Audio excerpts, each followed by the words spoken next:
With there being no Formula One race for the period of 4 weeks, or what fans are in fact terming a spring break, one of the major things which a lot of people have been talking about is the penalty that this man Carlos Sainz ended up copying in the Australian Grand Prix. Now you remember, he ended up tapping it to the back of Fernando Alonso, sent Alonso spinning, and the stewards handed him down a 10-second penalty, a penalty which Sainz described as probably the harshest penalty ever handed out in F1. And if that seems like hyperbole, it probably is, but you can understand why it was that he felt that way, because there were other incidents that took place that were deemed racing incidents. He was given a 10-second penalty, and Ferrari, rather unsurprisingly, chose to try and get the right to review option there to maybe have the penalty revoked. However, that right to review has now been thrown out, and well, let's just say it's not something new for Ferrari, and it in fact does once again shine a light on a rather embarrassing trend that they do have when it comes down to them actually requesting these rights for review when there is no ground whatsoever for them to actually do so.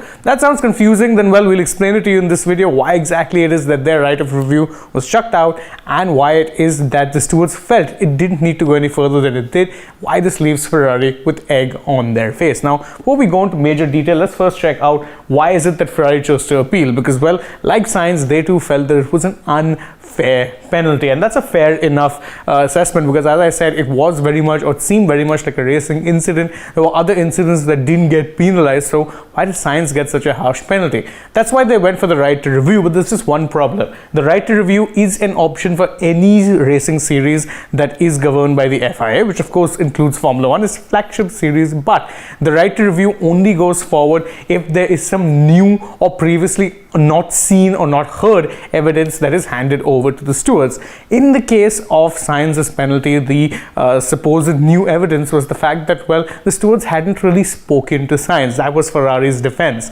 Naturally, it got thrown out. Why? Because the steward said that there was no real new evidence provided. They had the option of speaking to Carlos Sainz, and they chose not to take up that option because they felt it wasn't pertinent or necessary to the case. They didn't need to hear from the driver why it is he had that crash. They just knew that it was a crash. They felt it was irresponsible, and therefore this wasn't new evidence per se. Hence, for Ferrari, it just leaves them in a rather embarrassing situation, because they have been here in such situations before. They have previously requested rights for review and they have been unsuccessful. In fact, they've been thrown out before they were given any serious consideration, and the cases were so flimsy that most people never really thought that they would have a case to win to begin with, and that's why, well, it ended up getting thrown out at the very first instance. Now, which are these cases that I'm talking about is probably what you're wondering. So if you go back in time, Ferrari, as I said, have done this many a time before, where they'll do let's say access the right to review, and then it turns out that they have no case.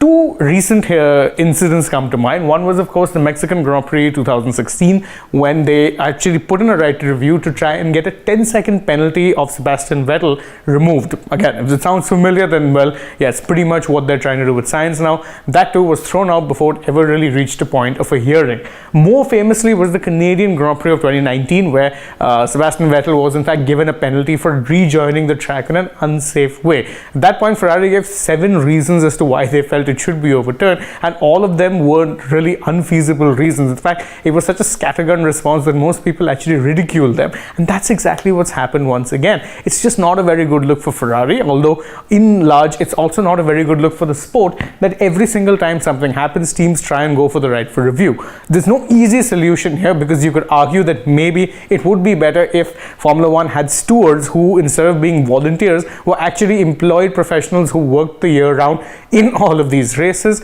Or you could also say that maybe, just maybe, teams should be more careful when it comes down to requesting rights for reviews, especially when they know they don't really have a leg to stand on. It would be better they just accepted the decision, moved on with it, and did not waste anyone's time. Of course, there's many ways, as I said, of looking at it, but one thing is for sure, it's not a very good look for Ferrari that they went headfirst into this despite not really having much of a case. And whilst that doesn't mean that the stewards' decision to penalize Sainz was necessarily right, the simple fact of the matter is Ferrari didn't have much much in terms of new evidence to support or try and get that penalty overturned, and that's why it failed at the very first hurdle. And the story as far as Ferrari is going on, not really, considering they seem to have a history of doing this, but maybe that's a history that needs to come to an end soon. Thank you guys for joining us in this video. If you enjoyed it, please don't forget to like it, share it with your friends, subscribe to the channel, tap the bell icon, leave us a comment, follow us on Instagram, Twitter and Facebook. Don't forget to download the SportsTak app, and if you're already on the channel, go ahead, check out some other videos that we've done. For now though, from my side, goodbye.